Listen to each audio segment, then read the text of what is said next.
This is the Johnny Cleveland Podcast. All things Cleveland sports with your host, John Suchan.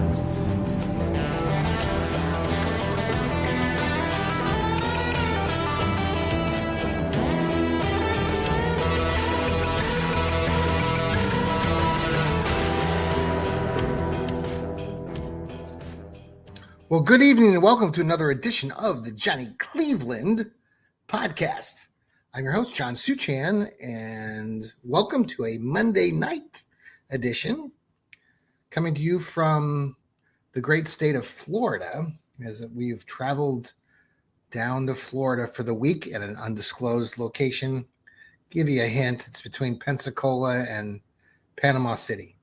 So hope everybody's doing very well wherever you're tuning into this show. Maybe you're listening to us on Apple, on Spotify. Appreciate that. Please make sure that you download it, subscribe to us here on the Fanatical L's Network and my show here, the Johnny Cleveland Podcast. We have a plethora of great shows here on the network, and look forward, for all of you to tune into all those shows. We have so many different perspectives. I'm kind of the crazy, wild, off the cuff Browns fan like many of you are. So let's talk about Jimmy Haslam. And he spoke today at the owners' meetings today with local media, talking about the swing and a miss with the Deshaun Watson trade, and openly admitting that they screwed up. Now, that's good, I guess, 3 years later that they came out and they said something. They did also ask him about what the Browns were going to do with the number 2 pick. And Haslam's were basically saying, well, we're not going to force the issue at 2 with a quarterback. So basically, folks, we're not taking a quarterback at 2. Maybe if Cam Ward is there, maybe that's what he was suggesting, that if he was there, maybe the Browns would take him. But it certainly doesn't sound like Shedeur Sanders is the guy. The Browns are going to work to build the best talent, according to him, around whoever the quarterback is, and that future quarterback might not come until the future. But Kenny Pickett sounds like he could be the day one starter. Oh boy, week 1 starter, Kenny Pickett, small hands Kenny Pickett. Not very happy about that. This organization is flubbed up majorly over the last several decades. This last period of time for the Brownies is just not great. And there's a lot of people right now debating amongst you Browns fans, including myself, with everything that's going on. Stefanski's going into year 6 with Andrew Berry. Year 6. How much more time are we giving this group? The Haslam, Jimmy, seemed to indicate that he was going to be giving these guys more time with the comments that he made earlier today about, building around talent and making this team strong. If this team comes out and they win 3, 4, 5 games again, you gotta part ways. You got to. I'm sorry, I talked to somebody earlier today, and I've said this before on this show, but Kevin Stefanski, I'll support him, and if he can change things around dramatically, which I'm not anticipating, if he can, great. Many people will start saying this and that about what the Browns have been through with injuries and everything with Deshaun, and kind of giving him a free pass again. I'm speaking of Berry and Stefanski.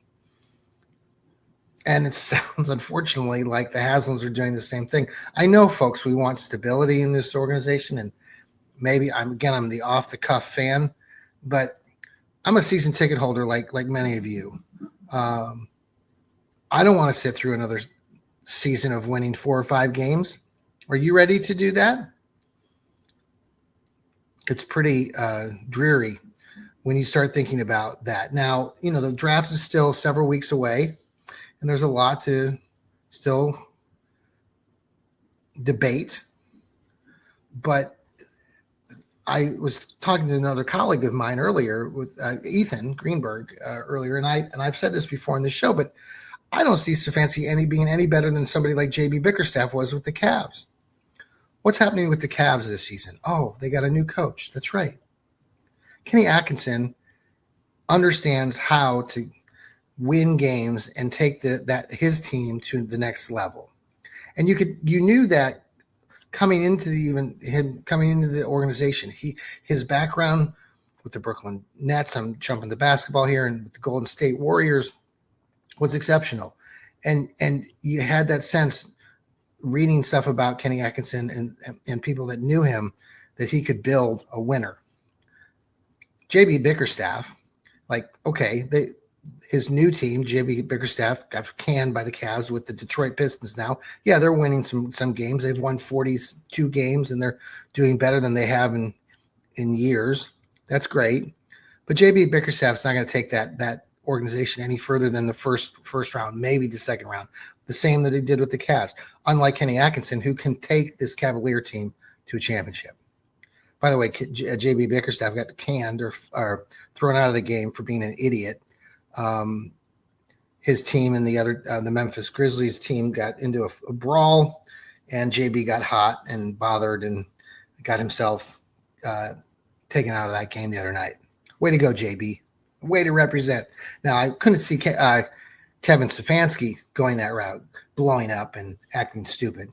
But Kevin Stefanski, who's kind of Joe Cool, everybody likes him. Everybody thinks he's sharp looking and handsome and blah, blah, blah, blah, blah. All the ladies love him. But the guy, he's just not going to take this Browns organization, his team, to the promised land. He can't. He's not going to get this team to a Super Bowl. I think many Browns fans understand that. If you haven't figured that out after 5 years, it's not 1 year, not 2 years, not 3 years, not even 4 years, not even 5 years. We're in year 6. And again, the people that are supporting him the most are going to say, well, there were injuries and there were this and there was that. Well, okay, fine. Go ahead. Support him again for another 5 years.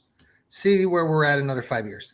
Listen, if he takes his team to the Super Bowl, I'll be the most happy Browns fan like you in the world. Prove me wrong. Prove me wrong. Please prove me wrong. But it's not happening. It's not going to happen. And maybe it's because I'm an old fart Browns fan who's been seeing this since I was a kid.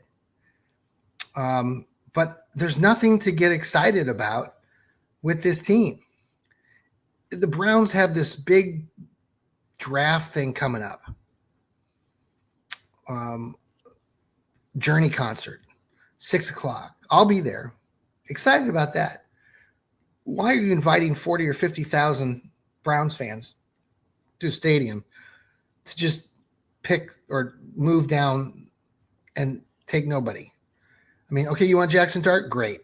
Maybe I'm completely wrong with Jackson Dart. Listen, I don't mind Jackson Dart. I think, you watch highlights. The kid can throw the ball. He's a very good, quarterback.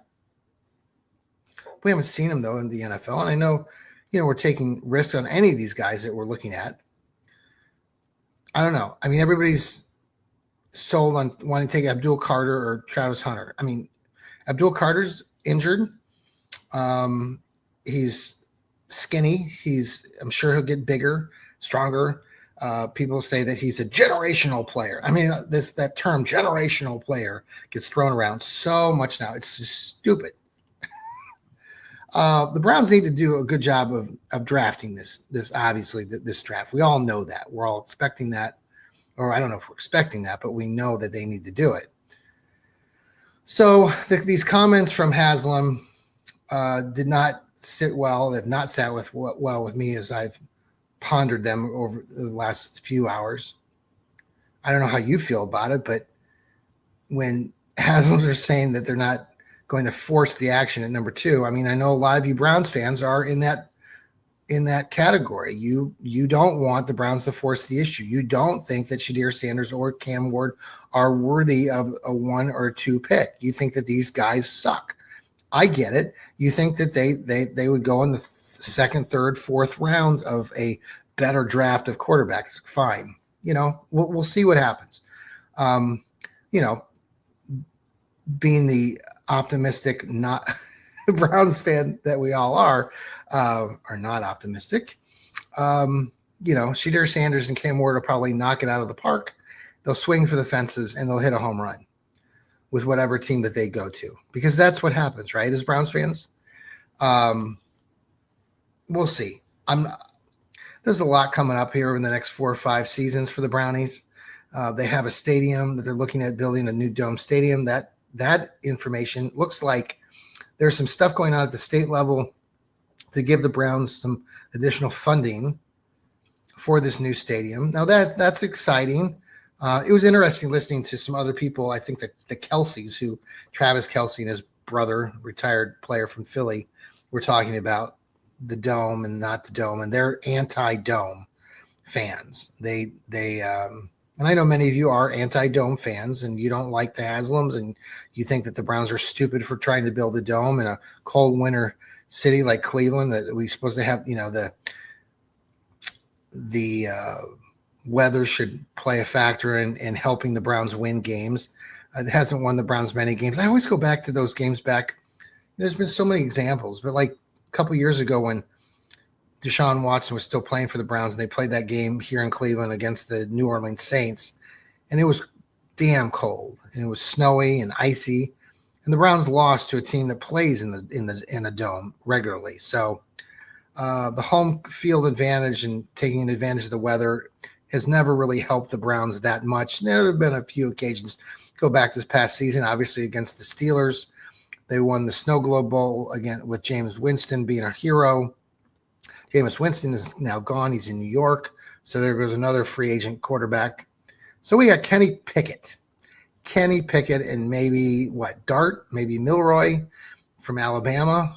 I'm so excited. But we're bridging the gap. This is going to be, and then we'll find some heroic quarterback next year that'll take the Browns to the Super Bowl. All right, let's pause here for a commercial break. This is the Johnny Cleveland podcast, part of Fans First Sports Network. We'll be right back. And thanks for tuning back into the Johnny Cleveland podcast here on the Fanatical Elves Network, part of Fans First. Thanks for downloading us, listening to us on Apple, on Spotify. As I said, I was coming to you tonight from an undisclosed location in Florida. My wife and I are vacationing down here on our spring break and loving it. We love this area, and it was kind of a rainy last couple of days, but finally storms ran through, and we've got sunshine. Earlier this evening, got out to the beach, got a little sun, so we're enjoying that. Looking forward to a few more days down here. So the Browns, the news there, we're just gearing up to see what the Browns are going to do with that pick number 2 at the moment.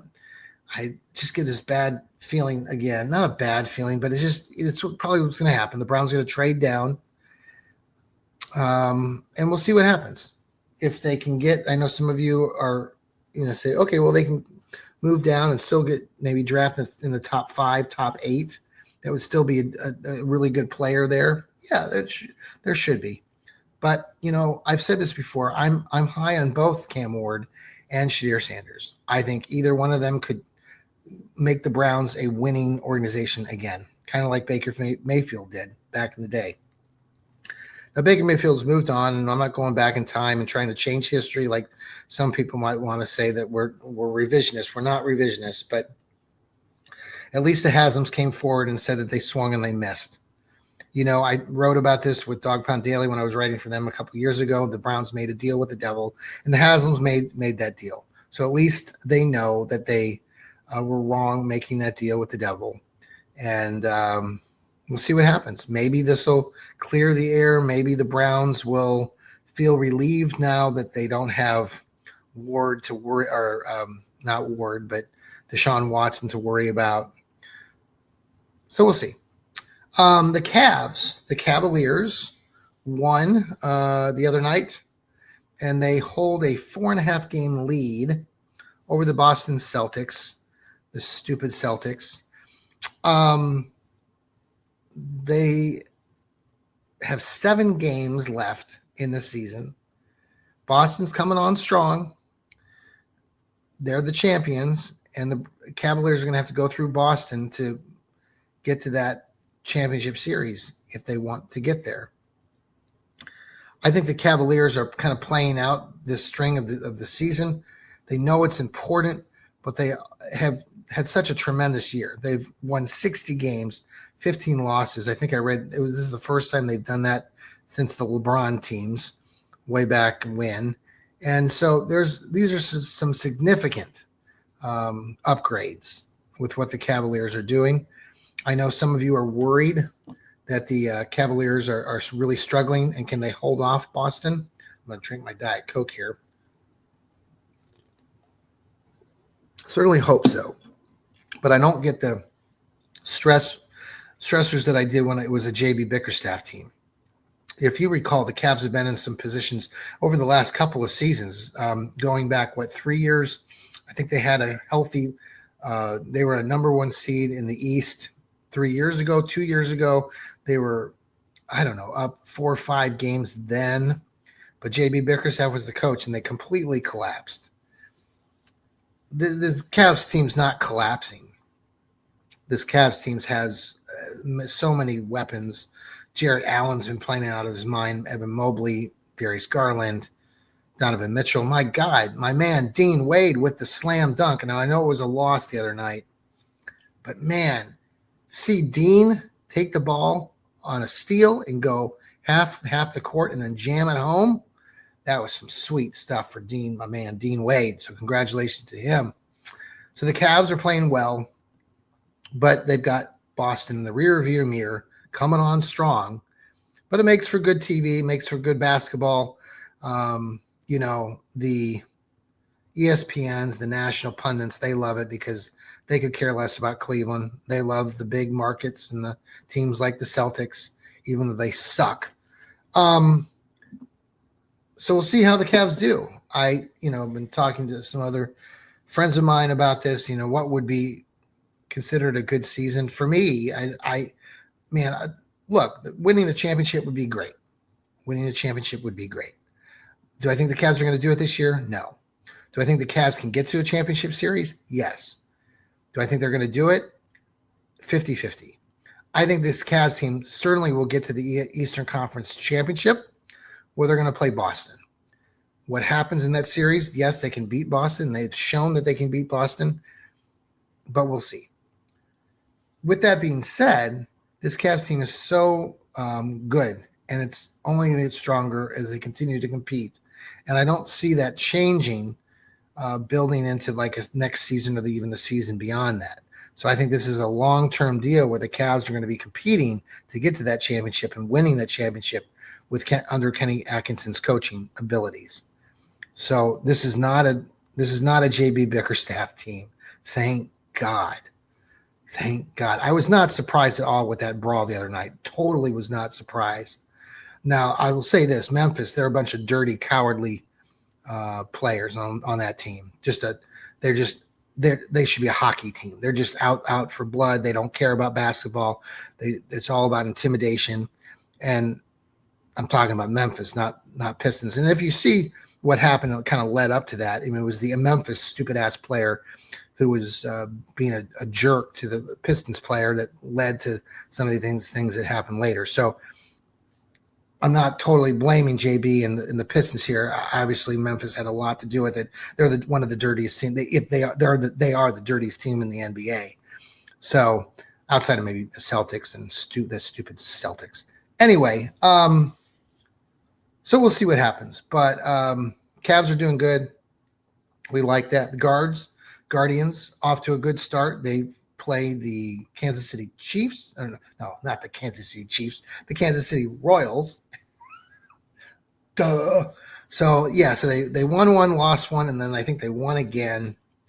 Now I'm not sure who they're playing tonight. I don't have that. Let's see. Let's look here on my phone. They're out there at Petco Field out in San Diego. So the team traveled out to San Diego. They don't come home. They don't have their home opener till a week from today, or a week from tomorrow, April 8th, I believe. So that'll be interesting. It sounds like it's going to be snowing in Cleveland a week from now. Well, I'm down here in sunny Florida. It's going to be hard to go back to Ohio in a while, in a few days. But so the Guards are off to a good start. Cavs are playing well. The Browns are the Browns. We'll continue to debate those things. Not been following the NCAA tournament very much because I've said this before on my show, and I'll say it again. College basketball is ruined. Unless you're Division III basketball teams or maybe D2, the college game is just ruined. The transfer portal is a joke. The transfer portal has ruined the game.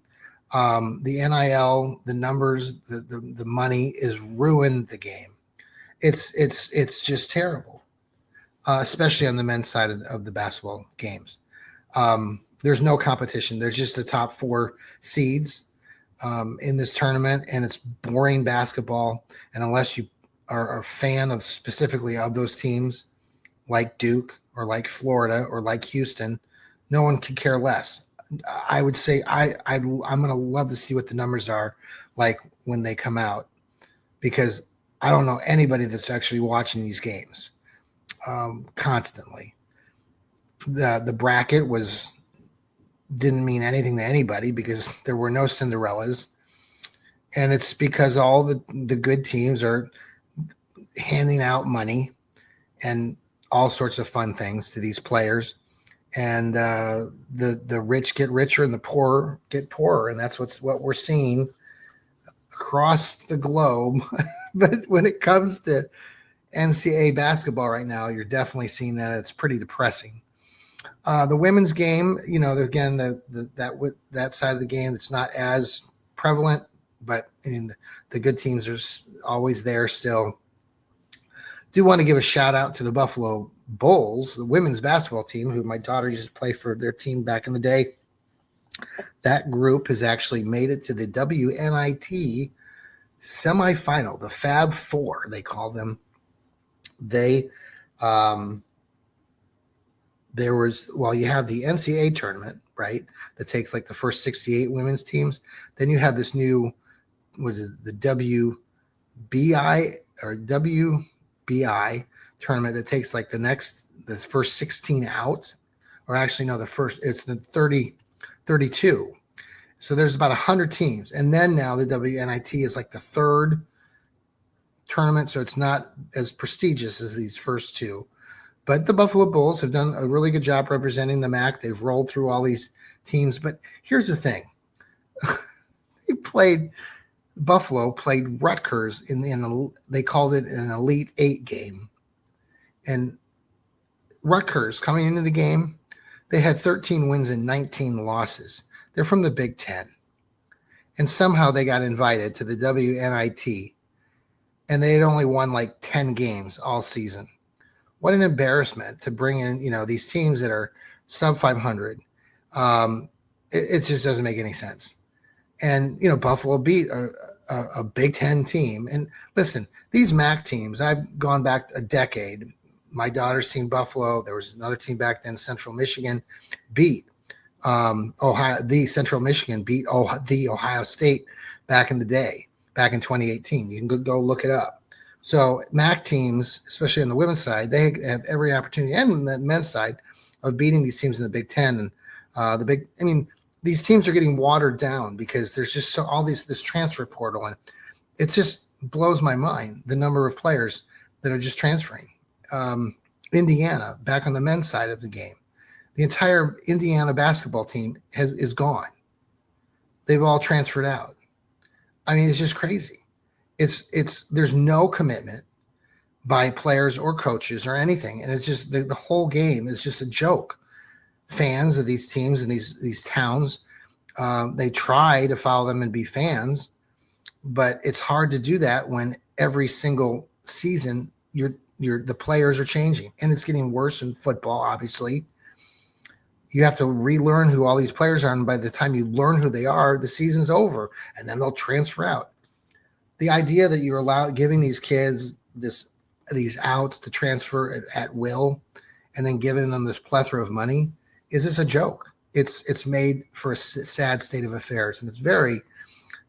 If it doesn't get fixed, it's just sad. It's just sad, and hopefully it can be changed, and some direction can be given to it. But You hear coaches complaining about it and such, but the NCAA is just all about money. They don't care about the players. They don't care about the coaches. They care about TV ratings. And, if you listen to some of the women's coaches on that side of the basket, they were talking about these super regionals and it's just the accommodations and the things that they're being asked of their fans and stuff. It's just ridiculous. So a lot to try to figure out here in the college game, but all right. So I hope all of you have a very good rest of your week. We're going to have a Fanatical Elves show coming up on Thursday. So tune in for that. I should be there, and some of our other colleagues here on the Fanatical Elves will be around. Thank you again for downloading us, listening to us on Apple, on Spotify. This is where we make the big bucks, and we couldn't do it without you, the fans who support this network and our Cleveland Browns. And despite my negativity tonight about our beloved Browns, the Browns are our team, and we'll continue to root for them, even despite them making stupid mistakes time and time again. And somebody asked me recently while I was on vacation, why am I a Browns fan? I'm like, well, most of our answers are, well, I was born into it, right? I was born up there and raised to be a Cleveland Browns fan, and it's just what you do. So let's hope they can get things turned around this year. But I'm not real positive on that quite yet. All right, folks, take care. Have a very good evening, and go Browns, and keep smiling. Take care.